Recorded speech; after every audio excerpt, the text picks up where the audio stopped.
really wanted to answer these questions impromptu and really be straight up with y'all and real with y'all, and give you the truth if you're considering getting a PhD.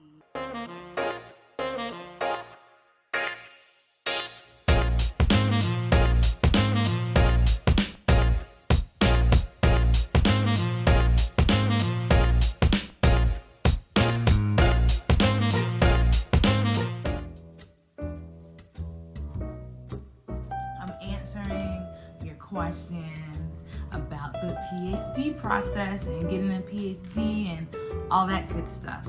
So quite a few of you DM'd me when I put out on my Instagram story that I was going to answer questions on the next episode of Schoolgirl Hustle TV about getting your PhD, what it's like, life after the PhD, and all that good stuff. So now I'm going to answer those questions that you guys asked me.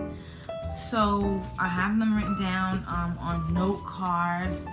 You guys DM'd them to me, so I was able to see them before, but literally I went back and jotted down the questions on note cards, so I haven't looked at these and prepared answers or studied or anything. I really wanted to answer these questions impromptu and really be straight up with y'all and real with y'all, and give you the truth if you're considering getting a PhD and stuff like that. So a little bit of background. I've shared a lot about my educational path and previous episodes of Schoolgirl Hustle TV, especially the I Almost Dropped Out episode. So just as a refresher, and if you don't know, I recently got my PhD in May 2019. I graduated with my PhD in education from VCU, Virginia Commonwealth University.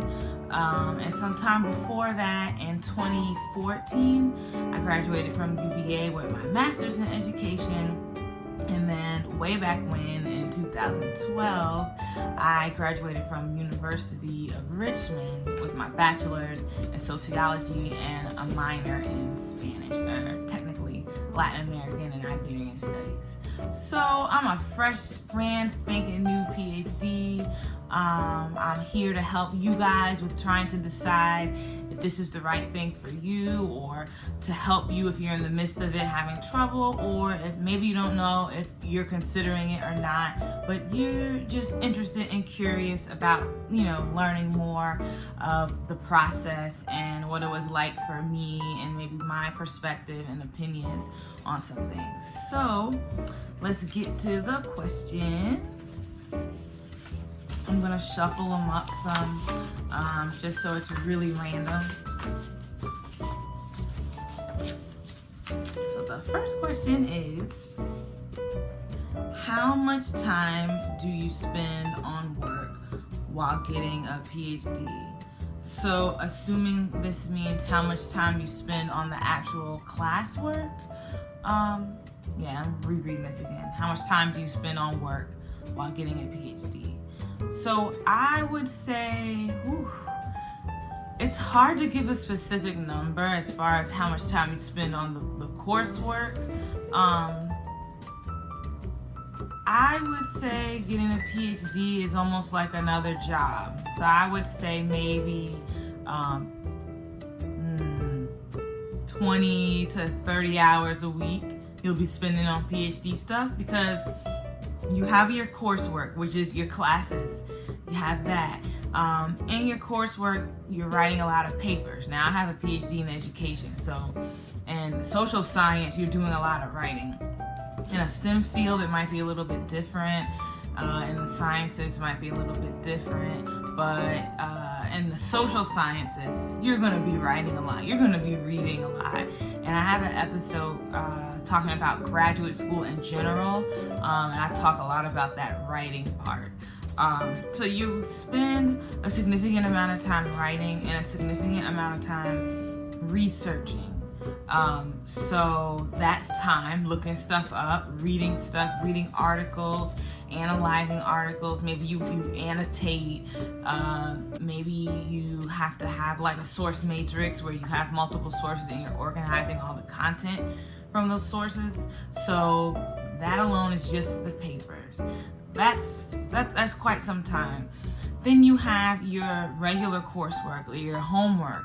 You have to do for the next class, when you prepare for the next class, what's due. And on top of that, you have your actual getting to class. So is that driving 2 hours to get to class? Is that driving, 20 minutes to get to class like it was for me? And then the time you spend in class. So I went full time. So I took 3 classes, I think, a semester, 3 or 4 a semester. And you're in class for about 2.5 hours each class. So you add that up, that alone is a lot of time. And then, depending on your situation, do you have an assistantship? I had an assistantship. To define that, that's basically where you are working for the college or university you're studying at. But as you work at the college or university, your tuition is also being paid for and you receive a stipend. So it's like a job within your school. So I had an assistantship where I taught a class, a writing class. And that took a lot of time too, because I had to prepare my lessons and I had to talk to students in office hours and things like that. And grading, the time you take teaching actually in the classroom. And with my assistantship, it also required working in the writing center. So I also had to work a few extra hours a week on top of the teaching, on top of going to class, on top of homework, on top of papers, and of course, slowly but surely getting ready for your dissertation. So I tell people that getting a PhD is like another job. And if you don't see it that way, it's kind of hard to get the work done because it's a lot of work. So be ready to commit a decent amount of time to it. It's not just something that you kind of rush or, I got homework, let me do that really quick. It's stuff that's very time consuming. So again, I would look at it like you're acquiring a second or a third job. So next question. Can you get a PhD if you aren't a good writer? Okay, people have asked me that before. I would say don't let one particular thing stop you from going this route. If you're interested in it and if you feel it in your heart and your soul, don't do that. So if you consider yourself as not being a good writer, I wouldn't let that stop you. 2 things to add to that. One, depending on the field that you're getting your PhD in will define how much writing is required. Again, I was in social sciences. That's a lot of writing. But even in like the other disciplines that may not be as writing intensive, I would say that your ability in your writing, how you write, and how well you write is very important no matter the discipline. Because when you're getting a PhD, that degree is basically saying that you're somewhat of an expert in that field. So how can you be an expert in that field if you're spelling stuff wrong or if you don't know how to form a complete sentence? So writing is definitely important, very important. But if you have some hang-ups with writing or you're not totally confident in your writing, I wouldn't let that stop you. The second thing I was going to add to that is I'm that way with math and statistics. I was this close to not even pursuing a PhD because I looked at myself and my grades told me that I wasn't a math person. I was in honors math for some reason when I was younger in grade school, and then in high school it was kind of like, wait a minute, this child don't need to be in honors math, because I was getting C's and D's in math. So then I went into regular math and did a little bit better. But in college, being totally honest with y'all, I failed statistics the first time I took it. I failed F. Fail as in F. F for fail. I failed statistics. And my second time retaking it, I got a D-. And this was statistics for social sciences. I took another math class undergrad, didn't do too well in that either. So I had in my mind, that isn't my path because of the math, because of the statistics. And I would run into people that really wanted me to get a PhD and would tell me, you need to go get a PhD, you know, the work that you're doing, you could expand on that work and your writing and all this stuff. And I would tell people, no, that's all right. I know I'm not good at math. I can't do that. With PhDs, you have to take statistics and you have to calculate all this stuff and know how to do all this stuff. Well, I was in the first year of my program and I was in statistics, and I, out of all people, I got an A in statistics. An A. Oh, for one, I had a really good professor, and you know, he also allowed us to work in groups and things like that. But I just really, really tried hard to do better in that class, and I got help when I needed it, and I fared pretty well. So I say all that to say, if you aren't confident in your writing, don't let that stop you. There's ways to get help. There's professors you can talk to. They can point you into the direction of some help if your writing is something that's of concern. So don't let that stop you.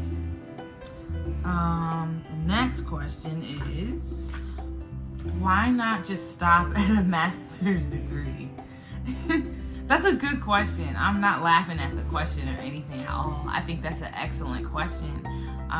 Because people are probably like, why? You say it's so hard. It takes so much time. There's so much with it.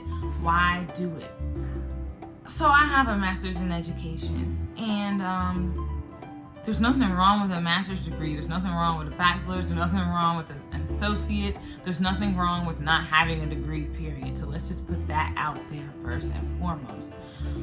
Secondly, I would say, as far as higher education, I'm getting really technical here. So a lot of the professor jobs require a terminal degree. A terminal degree means that within your field, you've acquired the highest degree that there is. So me having a master's in education, that's not a terminal degree, because a PhD in education is the highest degree that you can attain in the field of education.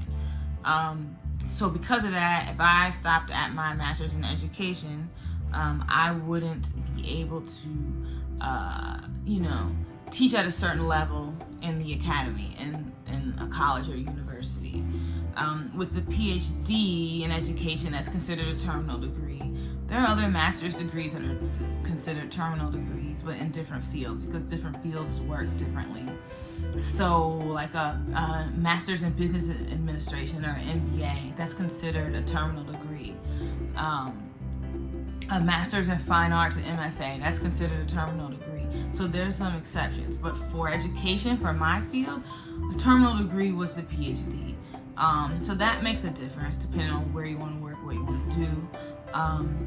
Also, to me, from what I've seen from mentors and what I've been told and what I'm seeing as I start my, journey of being a PhD, having the PhD kind of opens the doors to, I would say, more spaces for you to create your own, right? So if we go back to what I just said, this idea of having a terminal degree and that placing you in different spots in academia as far as teaching in higher levels, and so to speak, the higher up you go on that chain, the more creative license and the more space you have to make your own path and blaze your own trail and write books and start businesses and create programs. There's a little bit more room for that. Now, don't get me wrong. You can still do those things with a master's, with a bachelor's, with an associate's, with no degree. But specifically looking at my field and its trajectory, just for things that I want to do, the PhD was the route to go. And I'm a writer, so I love to write. I like research too. So those things go hand in hand with having a PhD. But depending on what field you're in, what you're looking at, a master's may be for you. So it really depends on your individual path. All right, next question. How does it feel to be done? How many years did it take you? It feels great to be done. At first, I must say, it felt kind of weird because you're in school for so long. I've been in school, so I turned 30 this year. So I've been in school for, I don't know how many years that is actually. 20-something years, if you count like kindergarten to 12th grade, and then undergrad, 4 years of undergrad, 2 years of master's, and then 4 years of PhD, 8, 9, 10. So about 23 years. Yeah, something like that, 24 years. So I've been in school for a long time, so it felt really nice to not be in school. And it still feels really nice to not be in school. But at the same time, like right after I finished, there definitely was a void because I had been in school for so long. So being used to, working on that kind of work and being used to the things that school entails, and then boom, you don't have that anymore. Now, I teach and I taught this past summer, so this was the summer right after I graduated.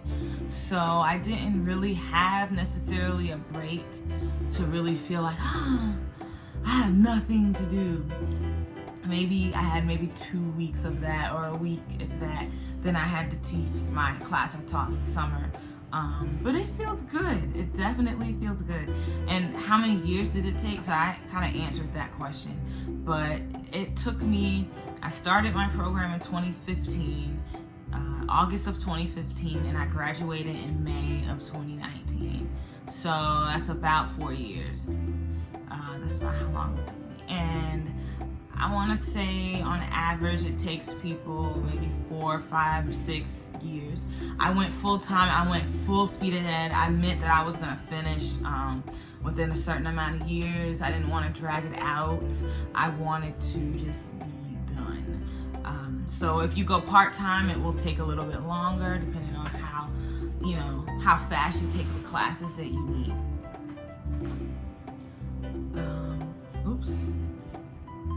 Can I overcome a C in my program? Ooh, this is a hard question because it's definitely dependent upon the program that you're in. A lot of times PhD programs kind of frown on C's, but at the same time, a C is not going to, now depending upon the program, some programs may say that a C means you're out, but most programs, they're gonna work with you. So a C is not an end all, be all, at least from what I've seen in my program. I've known a few people that have had kind of slip ups, whether it be a C or not passing one of the, exams that you need to stay in the program and things like that. The good thing about working on a PhD, in general, the experience is very intimate, meaning that your advisor is working with a few other people, or maybe even just you, and you have a small cohort of people that started with you, and you have smaller classes, and you get to know the people in the classes, the department's somewhat small, and things like that. So because you have that intimacy and that closeness, it's more likely that people will work with you when you have hardships, or when things get rough, or you have challenges that you're facing. And those kinds of things happen to everyone. So it's not something to be sad about, or to totally, throw out the idea of graduating behind.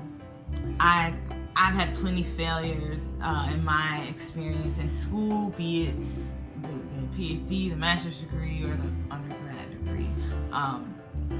Thinking about the PhD program, though, I'm trying to think of maybe my biggest setback.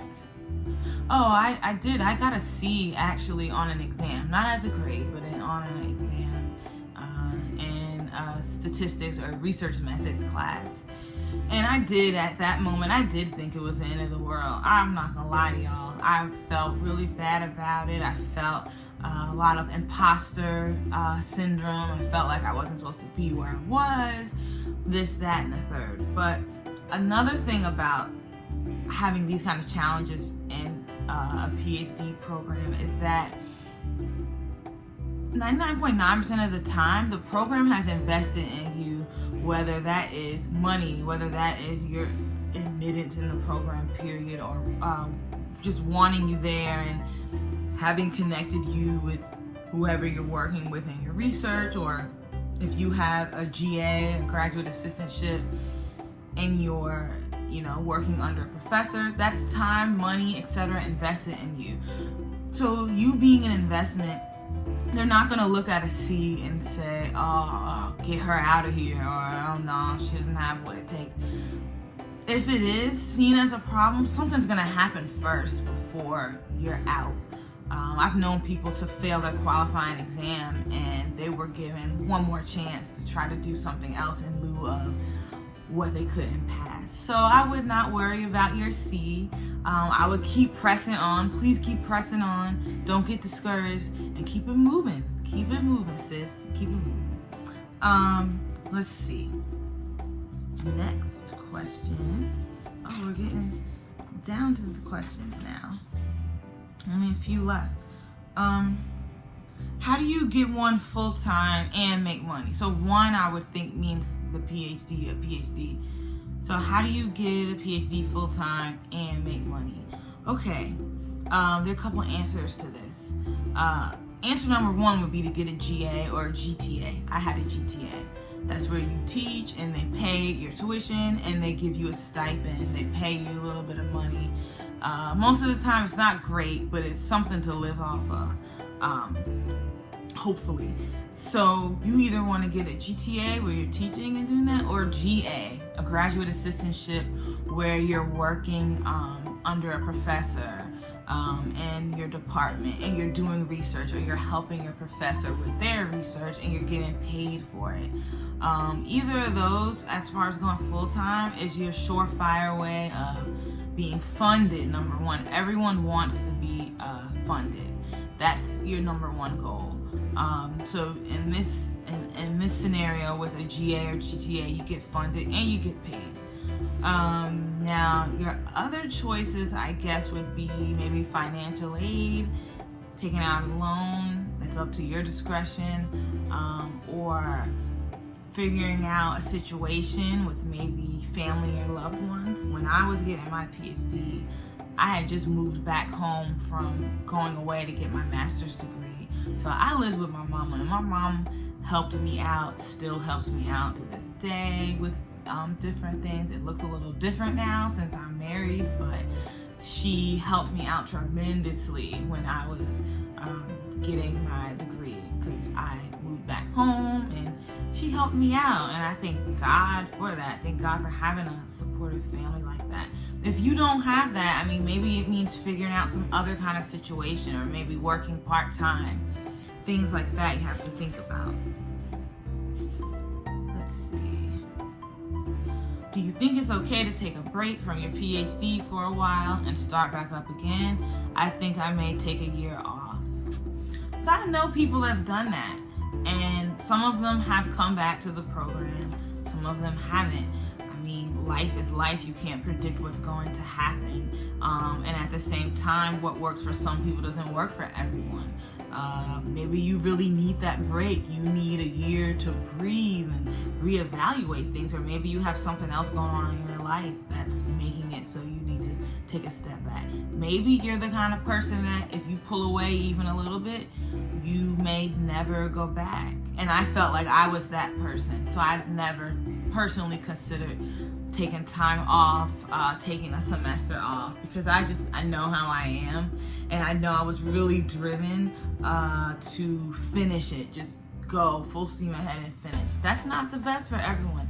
I had a very stressful ride, very stressful, very intense, a lot of work, a lot was on me. So I can't say that it's the healthiest, but I know for me, I just really wanted to get that degree done. I was tired of being in school, man. I just wanted it done. So it really depends on who you are and what your goals are. But whatever works best for you is never a bad idea. So if it works best for you to leave for a year, then go do it. If that means you don't go back and maybe you do something else, maybe that's what was best for you. So, think about it individually. Think about your needs and things like that. Okay, we're down to 3 more questions. I'm gonna try to answer them fast. What was your social life like?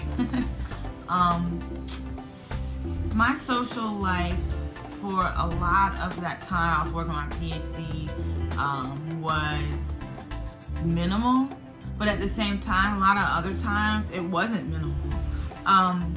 It really kind of came and went, and it's ebb and flow depending upon my work, where I was with my dissertation.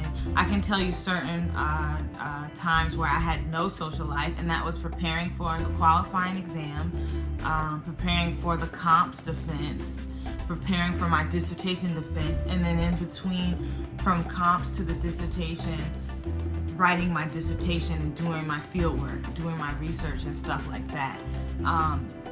I had a social life, definitely, but it wasn't my priority. I think that's the best way to say that. My priority was school. My priority was that dissertation. And it was interesting for me because all in the midst of that, I got engaged and I was planning a wedding. I had a fairly large wedding. It had a destination reception. So we went all out, balls out for that. So I was going all out, balls out for that, while simultaneously going all out, balls out in my academic life, writing this dissertation. And everyone was like, are you crazy? How are you going to do that? Yada, yada, yada. But for me, social life wasn't the number one thing. I think that's how I was able to do that. So this ebb and flow of, with the qualifying, that December 2016, I was in my house the whole December studying.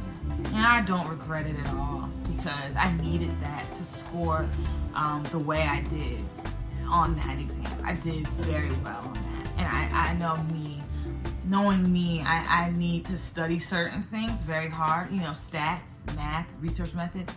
That was the stuff I had to really go hard in. And I needed that time just at home. My mama's making lima beans and rice, and I don't have to worry about cooking nothing, and I have my little bit of share of bills I'm paying toward, staying at home, but not much, barely anything.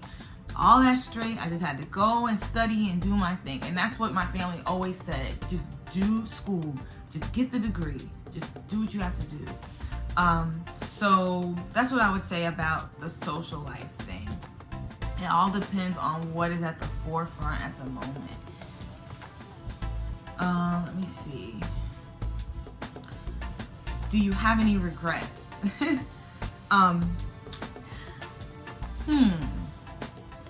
My biggest regret with the whole PhD thing, not really any except one, and that would be I just wish I had a better work-life balance. And I still struggle with that now, being a professor.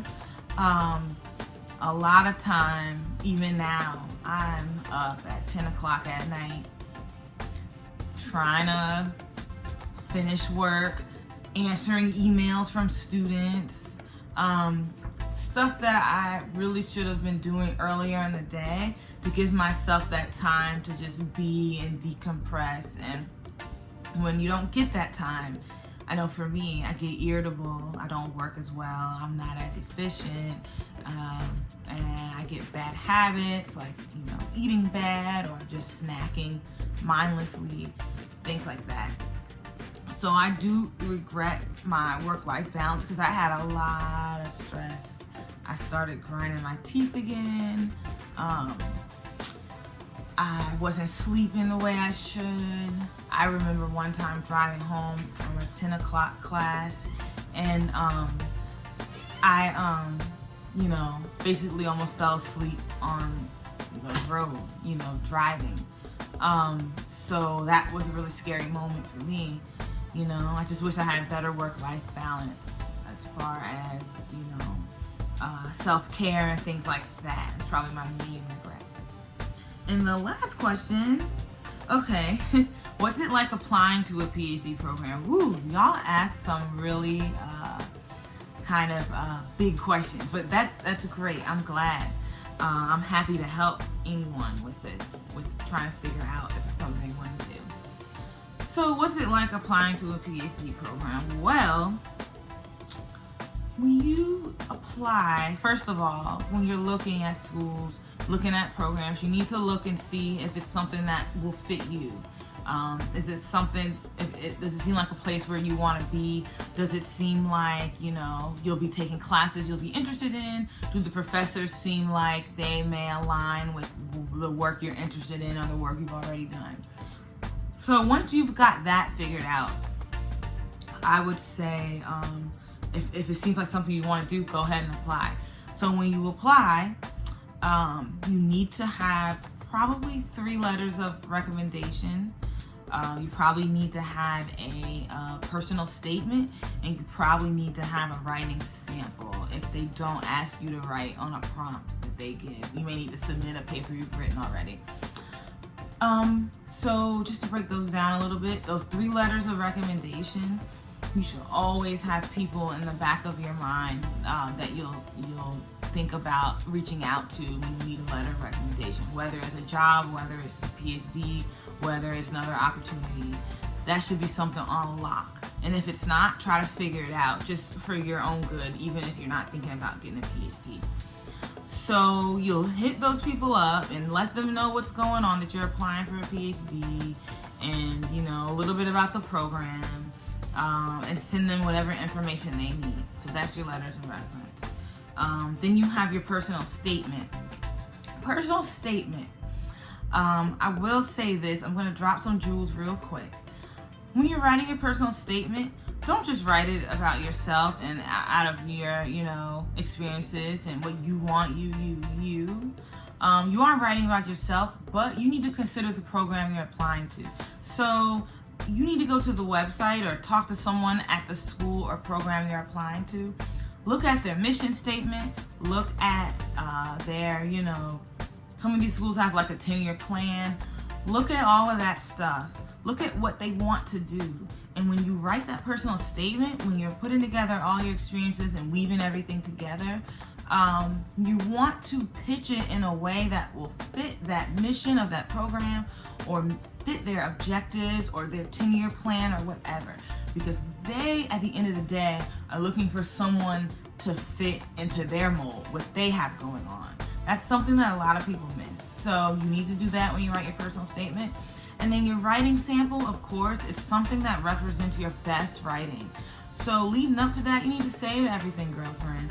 Save everything you've written in your master's program or in undergraduate. Save something, maybe if you're a writer like I am, maybe something you wrote for a journal or something like that. You need to save everything. And if you feel like you don't have anything that's worthy of submitting in your PhD application, just revise it. Reach out to those mentors. Reach out to those people that you asked for the letters of reference and see if they can help you. But basically, you also probably need to submit a resume or CV. So basically, you should be holding on to all these things that are coming as you're living life and going out there and working and going to school, so that your resume, your personal statement, and your writing sample are all, the best they can be. So the key is holding on to stuff that will best represent you in this, admissions process and this application pool. So I went a little over, but I hope that I answered your questions. If you have more questions, let me know. Be sure to follow Schoolgirl Hustle on Instagram at Schoolgirl Hustle, and be sure to like the Facebook page, facebook.com/Schoolgirl Hustle. It's been real talking to you guys. That's all, folks. Can't knock the hustle. Peace.